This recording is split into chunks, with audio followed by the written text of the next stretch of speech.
The sun of Varney's prime burned like a furnace over the endless plains.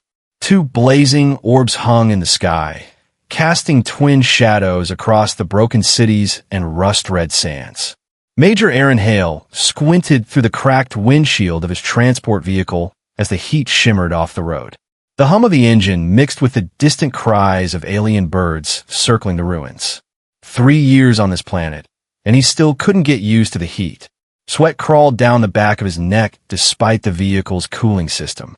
He tugged at the collar of his uniform and muttered, "Another perfect day in paradise." The Terran Expeditionary Force had sent him here to help rebuild peace after the last uprising, but peace was never simple on Varney's. The streets of the capital were almost empty. A few vendors watched him from behind stalls, their eyes wary. The locals didn't trust humans. Not yet. Some whispered that Terrans were conquerors, others called them saviors.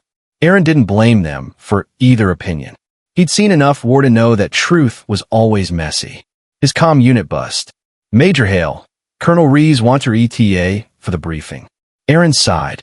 "Tell him 20 minutes, he replied, turning the steering wheel sharply to take a side road. The less crowded paths always kept him out of trouble, or so he hoped. Then he saw it. At first, it looked like just another heap of rags lying in the dirt. But as the transport drew closer, his instincts screamed. He slammed on the brakes, the heavy vehicle skidding to a stop and throwing up a storm of ochre dust. The shape on the road wasn't debris. It was a person. Aaron's hand went to his sidearm. He scanned the rooftops for movement. The silence felt wrong. Too still, too empty. "If this is a trap," he muttered, stepping out into the burning air. The body was small, fragile. A woman? No, not human. Her skin shimmered faint blue beneath the dust, and her silver hair stuck to her face in tangled strands. Rope marks scored her wrists and ankles. Someone had left her here to die. Aaron holstered his weapon and knelt beside her. "Hey, can you hear me?" Her eyes fluttered open, deep violet, like twin pools of twilight. The moment she saw his uniform, she flinched. "Don't touch me," she whispered, her voice cracked and soft like wind through broken glass. "I'm not here to hurt you," Aaron said gently, pulling a combat knife from his belt. "I'm going to cut these ropes, all right?" She tensed as the blade flashed, but didn't resist. The ropes fell away one by one. Up close, Aaron saw the bruises, the dried blood, the way her breathing came in shallow bursts. Whoever had done this wanted her to suffer. "What's your name?" he asked, slipping an arm under her shoulders to help her sit up. "Lyara," she breathed. "You shouldn't be here." "Why not?" "They'll come back. If they see you helping me, they'll kill you too." Aaron frowned. "Who?" "The Crimson Fangs," she said, her gaze darting nervously toward the distant hills. "I refused their leader's marriage offer. This is my punishment." His jaw tightened. He'd heard of the Crimson Fangs, slavers, killers, and worse. "They left you here because you said no?" She nodded faintly, pain flickering in her eyes. "I would rather die free than live as property." For a moment, Aaron said nothing. He'd seen many kinds of cruelty in his years as a soldier, but something about this, about her, hit deeper than he expected. Without thinking, he slipped one arm under her knees and lifted her from the ground. She gasped, startled by his strength. "What are you doing?" "Getting you out of here," he said simply. "You're safe now." "Safe?" she whispered. "There is no safety on this planet." Aaron's lips curved into a small, grim smile. "Then I'll make some." He carried her back to the transport, laid her gently in the passenger seat, and started the engine. The vehicle roared to life, wheels spitting sand as they sped down the road. In the mirror, he caught sight of movement, shadows slipping out from alleyways, watching them go. "Where are we going?" Lyara asked weakly. "Somewhere they won't find you. There's no such place." He glanced at her, meeting her violet eyes.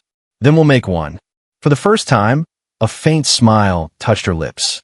"You are either very brave or very foolish human." Aaron looked ahead at the blazing horizon. "I've been called both." As the twin suns dipped lower, painting the sky in molten gold, Aaron realized something inside him had shifted. After years of duty, orders, and numb routine, this moment felt alive. He didn't know who this woman truly was, or what storm he'd just walked into. But he knew one thing with absolute certainty. His life was no longer his own. And as the wind whipped through the broken city behind them, the shadows of their pursuers stretched long across the dust, following the human who dared to challenge fate. The twin suns were already sliding toward the horizon when Aaron Hale's transport tore through the outskirts of Arnie City. The vehicle's engine roared like a beast straining to escape the furnace heat. Beside him, Lyara gripped the seat's edge, her delicate hands trembling, her violet eyes darting to the rearview mirror again and again. "They're following us," she whispered. Aaron glanced behind them. A line of black specks appeared through the heat haze, small hovercrafts, fast and armed. "Crimson fangs," he muttered. "Persistent bastards." He turned sharply onto a narrow service street, the tires skidding through sand. The buildings here were half-ruined, cracked stone walls and shattered glass, remnants of a civilization that had lost more wars than it could count. Lyara's breathing quickened. "You don't understand. They won't stop. Darvik wants me dead." Aaron shot her a glance. "Then let's make it hard for him." He yanked a lever beside the dash. The vehicle's back compartment opened, releasing a series of metallic canisters that rolled onto the road behind them. A moment later, smoke erupted in thick plumes, clouding the pursuer's vision. The first hovercraft slammed into debris, spiraling into a fireball. Lyara flinched at the explosion. "You kill without hesitation." "I survive without hesitation," Aaron corrected, his eyes locked on the road. "Big difference." They broke free from the city's edge, speeding toward the open desert. Wind howled through the cabin, carrying the bitter scent of ash and ozone. Aaron's knuckles tightened on the steering wheel. Every muscle in his body was coiled, alert. Years of combat had taught him one truth: survival wasn't luck. It was habit. Behind them, the surviving fangs regrouped. 3 hovercrafts remained, their engines whining like angry insects. Energy bolts cut through the dusk, flashing past the transport. One hit the rear fender, sending a shower of sparks. Aaron cursed and swerved hard to the right. "Hold on."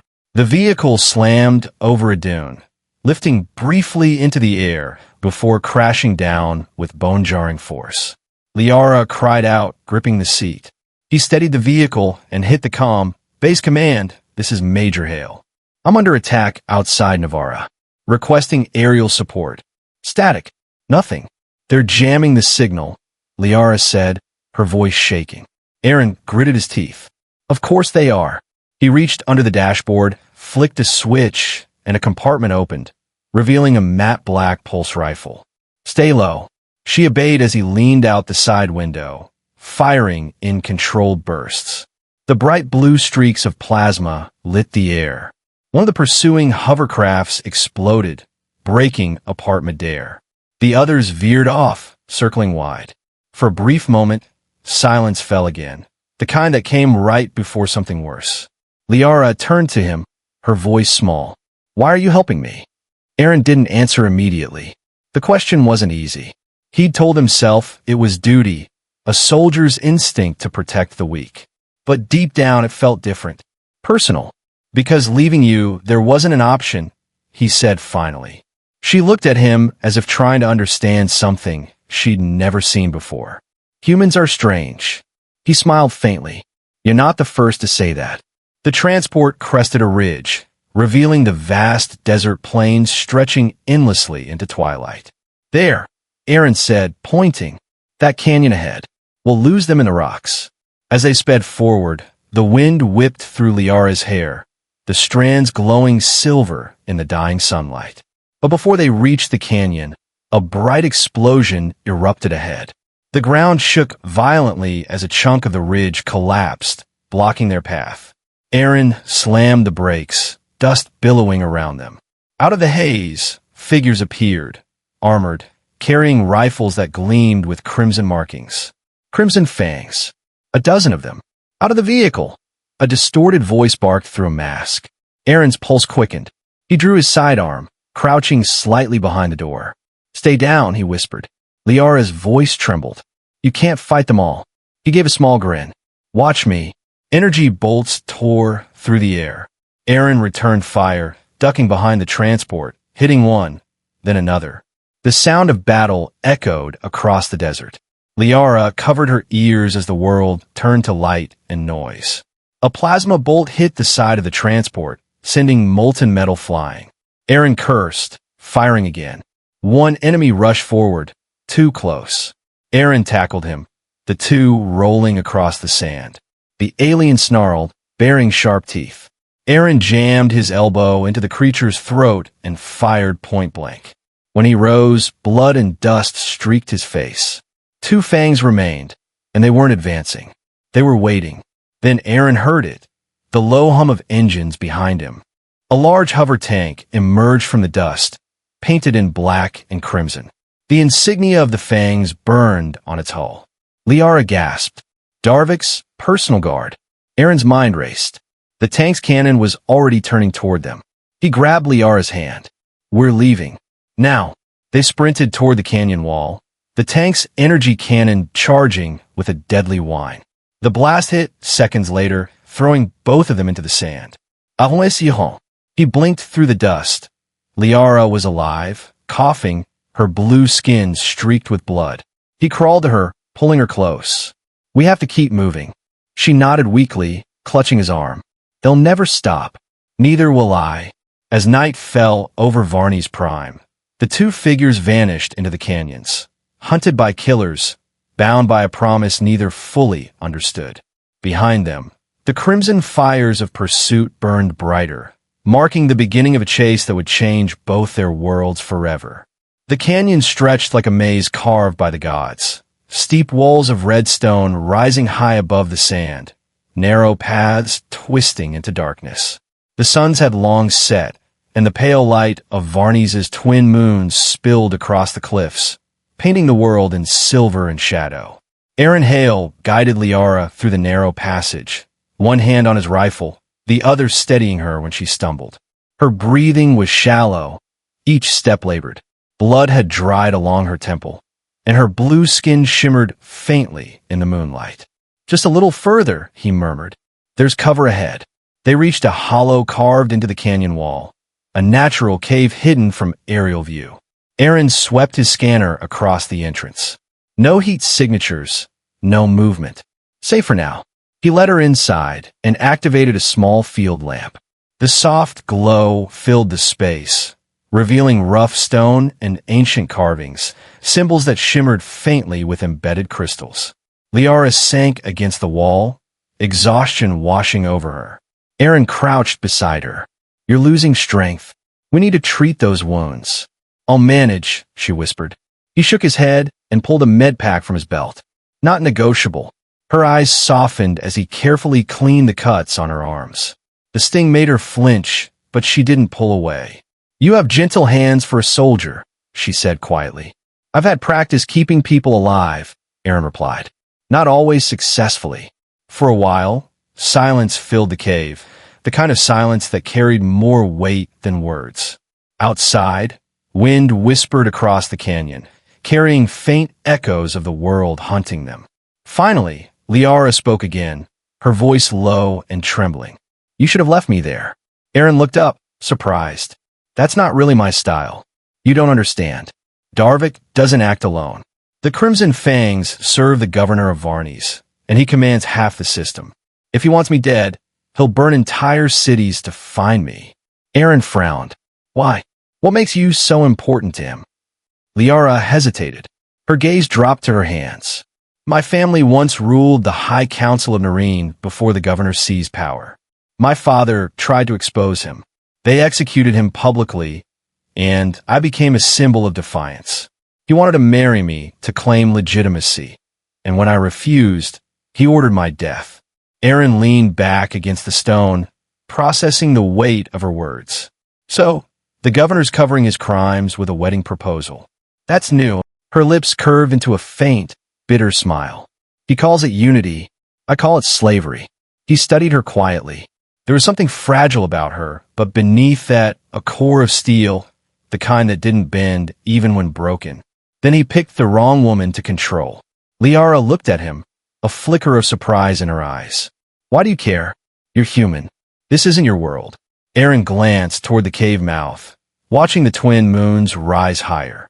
Maybe not, but tyranny looks the same on every planet. For a moment, neither spoke.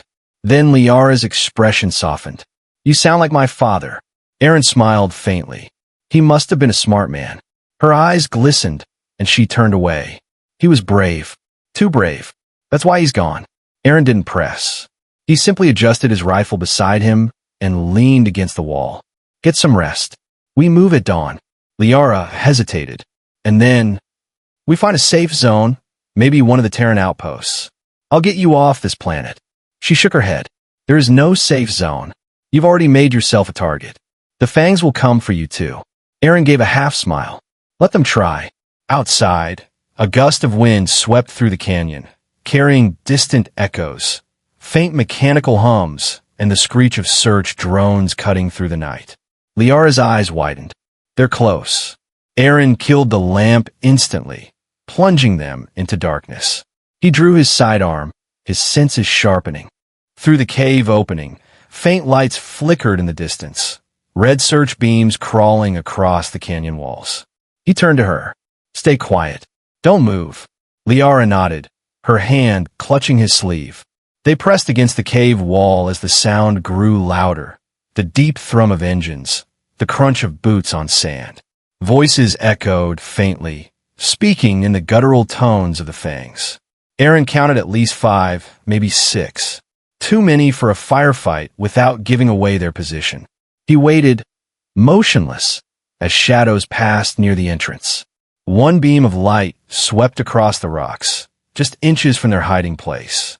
Lyara's breath hitched, but Aaron's hand found hers, steady and warm, anchoring her in the silence. After a long, tense minute, the lights faded. The voices retreated. The engines drifted away. Only when the sound disappeared completely did Aaron exhale. Lyara's hand was still in his. You didn't even blink, she whispered. He gave a small shrug. That's training. No, she said softly. That's courage. Aaron looked at her, really looked, and for a moment, the war outside didn't exist. Her eyes glowed faintly in the moonlight, reflecting both fear and fire. In that instant, something unspoken passed between them. Not trust yet, but the fragile beginning of it. He released her hand slowly. We'll move before sunrise. They'll sweep this area again. Lyara nodded, her expression solemn. Where will we go? Aaron turned toward the dark horizon. Somewhere they won't expect us. The words hung in the air, both promise and warning. Outside, the wind howled through the canyon like a whisper of fate. And deep in that hollow of stone and shadow, 2 fugitives, one human soldier, one alien exile, prepared to defy an empire neither of them had truly seen yet. Dawn crept over the jagged cliffs like liquid fire, painting the canyon walls in gold and crimson. The air was cooler now, carrying the dry scent of stone and dust. Aaron Hale rose before the first rays touched the cave floor. Years of soldier's habit kept him light and silent, every motion measured. Lyara stirred beside him, the faint shimmer of her blue skin glowing in the half-light. Her violet eyes blinked open, still clouded by exhaustion.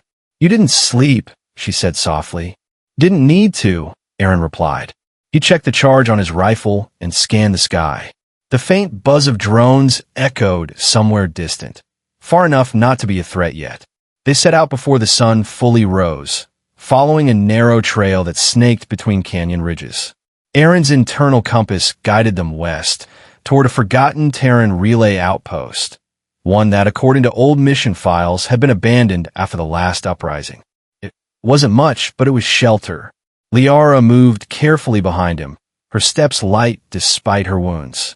She carried herself with quiet dignity, even when exhaustion pressed on her shoulders. How much farther? She asked.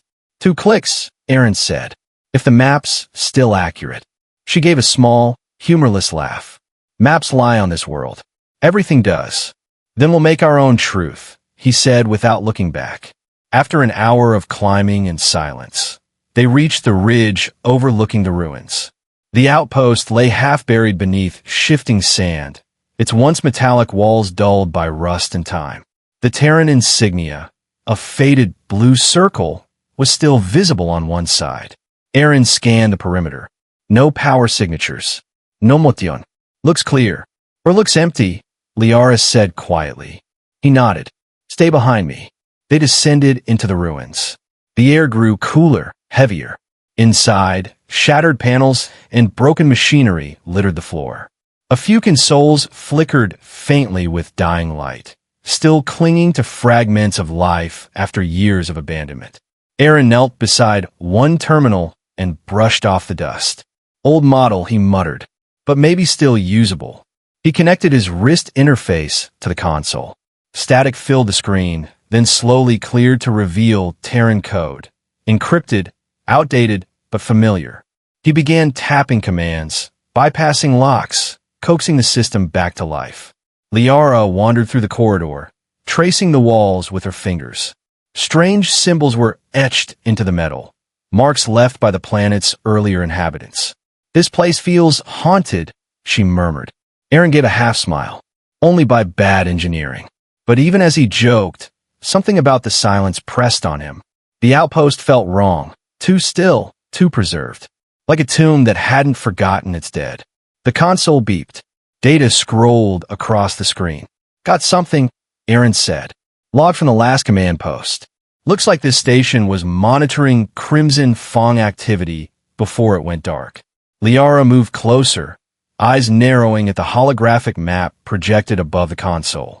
Red markers spread across the desert, trade routes, smuggling corridors, even government checkpoints. At the center of it all, a blinking emblem labeled Governor's Command Node, Sector 9. That's him, Lyara whispered. That's Darvik's network. Aaron's brow furrowed. And your name's tagged here too. Her face paled. What? He expanded the file. A profile appeared. Lyara Verin, former Nirene counselor's daughter, listed as target. Asset capture. High priority. Below her name, a series of coded orders glowed faintly. They've been tracking you for months, Aaron said grimly. Even before you refused that marriage. Lyara's breath trembled. He wanted me silenced. My father's research. She stopped, biting her lip. Aaron turned to her. What research? Lyara hesitated, glancing toward the door as if afraid someone might hear. My father discovered something before he died. Evidence of the governor's secret trade deals. He was selling Nirene citizens as genetic test subjects to off-world corporations. When he tried to expose it, they murdered him. Before they could reach me, I used Nirene tech to store his findings. She tapped her temple. In here. Aaron stared at her. You're carrying it? She nodded. Encrypted neural data. Only my biometrics can unlock it. It's proof of everything. The slave networks, the corruption, the crimes. He leaned back, realization dawning. So, that's why they want you. Not because of who you are, but what you carry. A faint hum cut through the air. The lights in the console flickered. Aaron's instinct screamed. He spun toward the door, just as the outpost power surged. Lyara tensed. What is that? Aaron yanked his weapon up. Motion sensors just activated. The outpost's dormant systems were to life. Rusted turrets rose from the ceiling, their optics flickering red. Old auto-defense grid. Aaron hissed. Someone must have tripped it. The turrets locked onto movement them. Run! They dove behind a collapsed wall as energy bolts blasted the corridor, molten sparks showering over them. Aaron fired upward, taking out one turret, then another. Lyara clung to cover, her heart pounding. He crawled toward the main power relay, ripped open the panel, and slammed a manual override. The room plunged into darkness as the system died. Silence returned, thick and heavy. Only their ragged breaths filled the void. Lyara exhaled shakily. Are all your shelters this welcoming? Aaron gave a half grin despite the adrenaline still rushing through him. You should see the 5-star ones. Then, through the dark, a faint sound echoed. Not machinery, not the wind. Footsteps. Aaron's rifle snapped up instantly. Lyara froze. The sound was coming from deeper in the corridor. He whispered, stay back. A figure stepped into the faint light, filtering from the cracked ceiling. Armor blackened with sand, face hidden behind a rebreather mask. Terran issue. Aaron's voice dropped. Identify yourself. The figure raised both hands slowly. Easy, soldier. I'm human. Aaron didn't lower the weapon. Name? Calloway, the stranger said. Terran Intelligence Division. You're Major Hale, right? Good. Command's been looking for you. Aaron frowned. Command? How the hell did you find me? Calloway tilted his head toward Lyara. You're not exactly hard to track when the whole planet's burning for her. Lyara stepped forward, eyes wary. And you are? Your best chance at staying alive, he said. If you'll listen. Aaron exchanged a glance with her. There was something about Calloway's calm tone that didn't sit right. Too rehearsed, too casual for a man in enemy territory. Start talking, Aaron said coldly. Calloway smiled beneath his mask. Gladly. Because you two just became the most wanted pair in the Varney system. And you're walking straight into a war neither of you truly understands. The silence stretched long after Calloway's words faded. Dust drifted lazily through the fractured light spilling from the ceiling. Aaron Hale kept his weapon trained on the man, every instinct warning him that something didn't add up. Your intelligence division? Aaron said finally. Last I checked, Terran Intel doesn't send lone agents into war zones without backup. Calloway smirked beneath the rebreather mask. Backup's dead, so it's just me now. Lyara's eyes narrowed. You came here looking for us.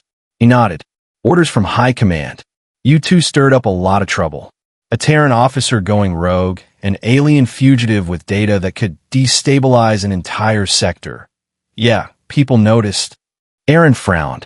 Rogue, that's the word going around, Calloway said, crossing his arms. The governor's already filed an official protest with Earth. Claims you kidnapped one of his citizens and killed his men. Lyara stepped forward, anger flashing in her violet eyes. He left me to die. Calloway didn't even blink. Doesn't matter. Politics doesn't care about truth. It cares about stability. And right now, you're both threats to that. Aaron's jaw tightened. You think I'm just going to hand her over? I think you're a soldier, Calloway said smoothly. And soldiers follow orders. The words hit Aaron harder than he expected. They echoed like ghosts from every battlefield he'd ever survived. The voices of commanders who'd said the same thing before sending men to die for lines on a map. He lowered the rifle slightly, his tone calm but cold. Orders stop meaning anything when they protect monsters. Calloway tilted his head, studying him. You sound like a man who's been out here too long. Aaron ignored him and looked to Lyara. We're leaving. But before they could move, the outpost's door slid shut with a metallic hiss. Calloway tapped his wrist console. I wouldn't do that. The exits are sealed. Aaron's eyes narrowed. You locked us in? Relax, Calloway said. I'm not your enemy. But I can't let you run off until we talk. Lyara's voice trembled with fury. You're with them, aren't you? Depends on who them is, Calloway said, lowering his voice. Listen, I don't answer to the governor. I answer to Earth Command. They want that data inside your head, Ms. Varen. Whatever's on it could destroy the Terran reputation in this sector. If those files reach the Galactic Council, humanity could lose every diplomatic alliance we've built. Aaron stared at him. So you're here to clean it up. Call it containment, Calloway replied. You two have no idea what you're carrying. Your father's data doesn't just expose the governor. It names Terran officers who worked with him, trading weapons, resources, even people. You're sitting on evidence that ties Earth's expansion to slavery and black market bioweapons. Lyara froze. That's not possible. Calloway's voice softened, almost pitying. Your father was a hero. But heroes who dig too deep tend to end up dead. You've seen that already. Aaron stepped closer, rifle raised again. So what happens now? You kill us both and call it justice. Not justice, Calloway said quietly. Necessity. You have two choices. Come with me, hand over the implant, and I'll make sure you disappear, somewhere safe, quiet. Or stay here, and the governor's fleet will glass this canyon before sunrise. Lyara's hands clenched into fists. You'd sacrifice thousands just to hide the truth? Calloway's gaze didn't waver. Truth doesn't feed colonies. Stability does. Aaron's anger flared, hot and steady. You think that's what humanity stands for? Covering lies with bodies. Calloway sighed, as if tired of explaining. I think humanity does what it must to survive. Something in Aaron snapped then, not out of rage, but conviction. The same conviction that had driven him through every battlefield, every impossible mission. He stepped forward, his voice low but sharp as a blade. No, he said, humanity survives because some of us refuse to become the monsters we fight. Calloway's eyes hardened. Then you've made your choice. He flicked his wrist. The console on his arm pulsed red. From the corners of the room, hidden panels slid open, drone pods unfolding like metal petals. For combat, drones rose silently, their optical sensors locking onto Aaron and Lyara. Down! Aaron shouted, diving for cover. Plasma fire tore through the air, scorching the walls. He returned fire, hitting one drone square in the optics. It exploded in a burst of sparks. Lyara crouched beside a control panel, her fingers flying over the interface. I can override them, she shouted. Do it. Another drone fired, the blast grazing Aaron's shoulder. Pain seared through him, but he kept firing. Lyara bypassed the security loop, slamming her hand onto the terminal. Now! The drones froze mid-air, then turned. Their targeting systems reoriented toward Calloway. What the? He hissed, diving aside as one drone opened fire. He rolled behind a pillar, shouting, You don't know what you're doing. They'll destroy you for this. Aaron's voice echoed through the chaos. They'll have to find us first. The drones exploded one after another, filling the corridor with smoke and light. When the dust cleared, Calloway was gone, vanished through a side corridor, leaving only the scent of burned metal behind. Aaron lowered his weapon, chest heaving. Lyara stepped to his side, touching his arm gently. You saved me again. He gave a wry smile. You keep giving me reasons to. But even as he spoke, the base's warning lights flickered red. A message flashed across the terminal screen. Orbital signatures detected. Incoming strike pattern confirmed. Lyara's face drained of color. They found us. Aaron looked up at the ceiling, where faint tremors began to shake loose bits of dust. The sound of distant thunder filled the air, not from storms, but from approaching warships. He turned to her, determination burning in his eyes. Then we run. Again. She nodded. Where? Somewhere they'll never expect. And as the first tremor shook the canyon floor, Aaron grabbed her hand, leading her out through a maintenance tunnel just as the outpost above them erupted in fire. Behind them, the remains of the Terran station burned, and within that fire, a war was being born. The blast hit like the fury of a dying world.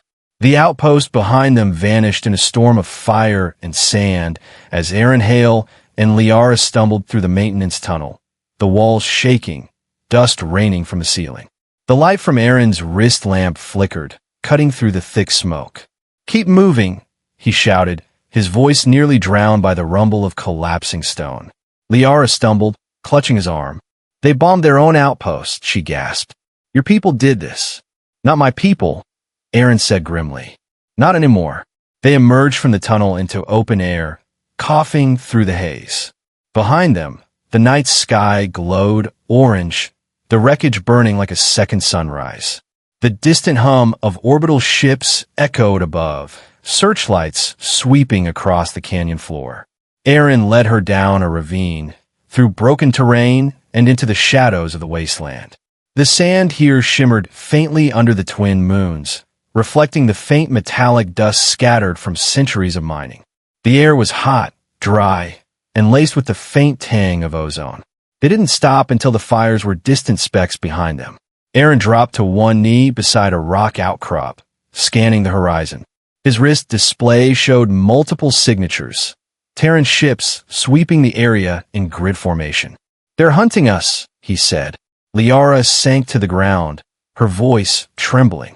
Your own command, they turned their guns on you. Aaron's jaw clenched.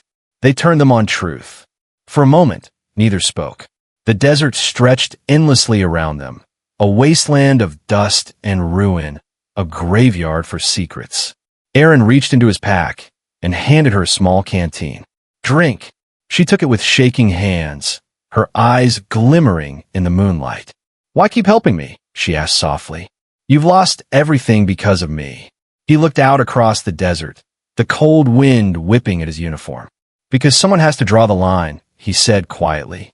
And because when I found you in that street, something in me woke up, something I thought I'd buried. Lyara studied him for a long moment. Then quietly, hope? Maybe, he said. Or maybe I'm just too stubborn to die, following orders. A faint vibration rippled through the sand beneath them, rhythmic, mechanical. Aaron's head snapped up. Engines. Ground units. Lyara rose, alarmed. We can't fight them all. No, Aaron said, eyes narrowing as he scanned the horizon. But maybe we don't have to. Through the haze, faint lights flickered, not the harsh red of military search drones, but softer, pulsing signals. They moved in patterns, coded beacons. Lyara frowned. That's not Terran frequency. Aaron smiled faintly. No, it's older. Resistance code. He tapped his wrist comm 3 times in sequence. The lights ahead blinked back in the same rhythm. 3 short, 1 long, 1 short. The pattern was unmistakable. Within minutes, shadows emerged from behind the dunes. A group of figures cloaked in sand-colored armor, their faces hidden behind visors. The lead figure raised a hand. Identify yourself. Aaron straightened. Major Aaron Hale, Terran Expeditionary Force. Now freelance, apparently. The leader stepped closer, scanning him with a portable reader. Then, removing their visor, revealed a scarred human face, framed by streaks of silver hair. You're supposed to be dead, she said. Been hearing that a lot lately, Aaron replied. The woman glanced at Lyara, her expression softening slightly. And the alien? Lyara stood tall, despite the exhaustion in her voice. Lyara Varen, daughter of High Counselor Sarek Varen. I carry evidence of the governor's crimes, and yours, if your command was part of it. The woman studied her silently, then nodded once. Then you'd better come with us. This isn't safe ground. They followed the group into the cliffs, a winding path that led to a concealed entrance carved into the rock. Inside was a hidden compound lit by flickering lanterns and repurposed tech. Humans, Nirax, and other species work side by side. Refugees, engineers, former soldiers. Lyara's eyes widened. You built all this? The leader smiled grimly. Built it from what your governor destroyed. We call ourselves the Riftborn. Aaron glanced around. Resistance network? Not just resistance, the woman said. Survivors. Every world the governor touched left people behind. People like us. She led them into a central chamber where maps and hollow feeds cover the walls. We've been waiting for someone like you, she said. A soldier with access, and a witness who can prove what we've been fighting for. Lyara looked to Aaron, uncertainty flickering in her eyes. If we send the data to the Galactic Council, they'll come for us all. Aaron crossed his arms. If we don't, they'll keep coming anyway. The resistance leader, whose name was Captain Mirasato, stepped closer. There's one chance, an uplink station in the Northern Highlands. If you can get the data there, we can transmit it beyond Terran reach. But it's heavily guarded, orbital guns, drones, and ground units. Aaron smirked. Heavily guarded is just military slang for fun. Lyara smiled faintly despite herself. You can't fight an army alone. I'm not alone, Aaron said, meeting her gaze. Not anymore. The words hung between them. Part promise, part defiance. Mira handed him a small device. This will mask your biosignature from Terran scanners. Use it sparingly. It burns out fast. Aaron nodded. Understood. Lyara stepped closer to the holomap, tracing the uplink's coordinates with a trembling finger. Once this data goes live, there's no going back. Aaron placed his hand over hers, firm and steady. There was never any going back. Outside, thunder rolled across the desert, not from storms but from engines. The governor's fleet had begun to move, their search patterns tightening. Lyara turned to him. If we fail, Aaron checked his rifle, the weapon gleaming under the cold blue light. Then we fail loud enough that the whole galaxy hears us. The room fell silent, save for the distant rumble of approaching war. And as the first light of dawn touched the wasteland, the human soldier and the alien exile stepped out together, two fugitives bound by truth, ready to ignite a fire that no empire could contain. The northern highlands loomed before them, a jagged sea of black rock and silver mist, where the wind screamed through the canyons like a living thing. The uplink tower rose from the center of the ridge, a monolith of Terran steel wrapped in storm clouds. Its beacon pulsed faintly against the dark sky, sending coded signals back to orbit. It was there, among the thunder and ice, that humanity and corruption met their reckoning. Aaron Hale crouched behind a rock outcrop, his rifle pressed against his shoulder. The Rift-born fighters spread out behind him, silent and tense. Lyara knelt beside a portable console, connecting her neural link through the encrypted uplink drive. Her fingers moved with precision, even as her breath came fast and shallow. "Once I start the upload," she said, her voice shaking slightly, "they'll trace us in seconds. Their defense grid will activate." Aaron checked the power cell on his rifle. "Then we make every second count." Mirasato, the resistance commander, joined them, scanning the tower through a scope. "They've got at least 3 drone squads, automated turrets, and a full platoon of Terran security mechs. We'll be outnumbered 5-1. Aaron's mouth curved into a grim smile. "Good. I hate fair fights." The first drops of acid rain began to fall, hissing against armor plates and rifle barrels. The world smelled of ozone and rust. In the distance, the hum of patrol drones grew louder, a rising storm of mechanical wings. Aaron turned to Lyara, his voice steady despite the chaos around them. "When the upload starts, don't stop. No matter what happens." Lyara met his gaze. "You'll be caught in the open." "Wouldn't be the first time," he said with a small smile. For a heartbeat, the world seemed to still, only the whisper of wind between them. She reached up, placing her palm against his chest, over the faint pulse beneath his armor. "You humans," she whispered, "you burn so fast, and yet you never burn out." Aaron covered her hand with his own. "That's our secret." Then he rose. "Move out." The desert erupted in sound. Gunfire tore through the mist as the Rift-born charged from cover, energy bolts flashing like blue lightning. The Terran defenses came alive. Turrets rotated, drones descended, mechs thundered forward with heavy steps that shook the ground. Aaron sprinted across open ground, firing in short, sharp bursts. One mech exploded, its chassis twisting in fire. Another swung its cannon toward him. He dove, rolled, and fired up into its power joint. Sparks cascaded down like rain. "Path's clear," he shouted. "Go!" Lyara dashed forward, the small device clutched against her chest, robes snapping in the wind. She reached the uplink terminal at the tower's base and jammed the connector into place. Blue light pulsed through the console, reacting to her neural code. "Uplink active," she called. "Starting data transmission." On her display, holographic streams of information flowed upward into the storm. Names, images, coordinates. The truth her father had died for, now spilling into the galaxy. Then the sky opened. A Terran gunship descended through the clouds, its engines roaring. And standing in the open hatch, armor glinting silver, was Calloway. His visor reflected the lightning. "I told you," his voice boomed through the comms. "Truth is a luxury.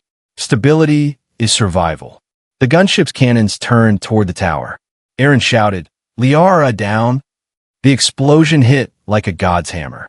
The blast hurled them both backward, shrapnel slicing through the air. The uplink tower trembled, its steel skin splitting, but the light, that steady blue stream, kept pulsing upward. Aaron groaned, forcing himself to his knees. His arm was bleeding, armor cracked. He looked toward Lyara.